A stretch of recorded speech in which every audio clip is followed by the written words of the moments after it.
CMRL Exalogic മാസപ്പടി ഇടപാടിൽ vigilance കോടതി ഉത്തരവിനെതിരെ മാത്യു കുഴൽനാടൻ നൽകിയ റിവിഷൻ ഹർജി ഹൈക്കോടതി ഇന്ന് വീണ്ടും പരിഗണിക്കും. മുഖ്യമന്ത്രി ഉൾപ്പെടെയുള്ളവർക്കെതിരെ അന്വേഷണം നിരസിച്ച വിജിലൻസ് കോടതി ഉത്തരവ് റദ്ദാക്കണമെന്നാണ് കുഴൽനാടന്റെ റിവിഷൻ ഹർജിയിലെ ആവശ്യം. വിവരങ്ങളുമായി സുധീഷ് ഗോപാലുണ്ട്. സുധീഷ്, എന്തൊക്കെയാണ് വിശദാംശങ്ങൾ?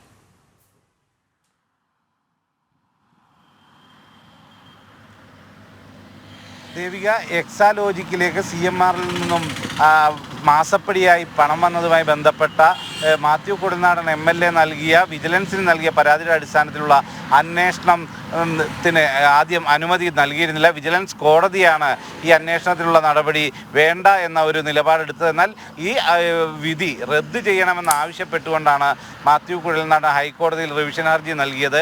ഇത് പരിഗണിക്കുമ്പോൾ ഏറ്റവും പ്രധാനമായി പറയുന്നത് താൻ നൽകിയ തെളിവുകൾ, ആ തെളിവുകൾ കൃത്യമായി പരിശോധിക്കാതെയാണ് വിജിലൻസ് കോടതി ഇത്തരം ഒരു നടപടിയെടുത്തത് എന്നതാണ് ഇതിൽ ഏറ്റവും പ്രധാനമായും മാത്യു കുഴൽനാടൻ ചൂണ്ടിക്കാണിക്കുന്നത്.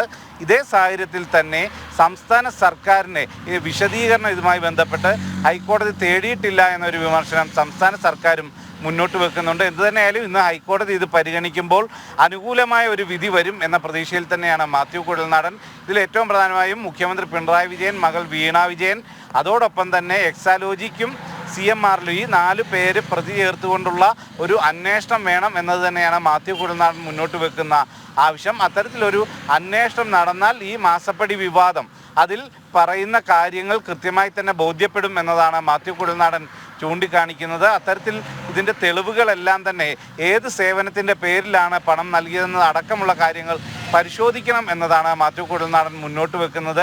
ഇതുമായി ബന്ധപ്പെട്ട് കൃത്യമായി തന്നെ സർക്കാരിൻ്റെ ഒരു നിലപാട് കൂടി അറിയിക്കാനുള്ള സാഹചര്യം ഒരുക്കണമെന്നതാണ് സർക്കാർ ആവശ്യപ്പെടുന്നത്. അല്ലാത്ത പക്ഷം അത് മറ്റ് ഗൂഢ ലക്ഷ്യങ്ങൾ വെച്ചുകൊണ്ടുള്ളതാണെന്ന ഒരു ആരോപണമാണ് ഇതിൽ സർക്കാരിനുള്ളത്. ആ ഒരു നിലപാട് തന്നെയാണ് സർക്കാരിൻ്റെ ഭാഗത്തു നിന്നും കോടതിയെ ബോധിപ്പിക്കുന്നതും. എന്നാൽ ഇതിൻ്റെ തെളിവുകളെല്ലാം തന്നെ കൃത്യമായി തന്നെ ബോധിപ്പിക്കാൻ കഴിഞ്ഞിട്ടുണ്ടെന്ന ആത്മവിശ്വാസവും മാത്യു കുഴൽനാടൻ പ്രകടിപ്പിക്കുന്നു. ദേവിക.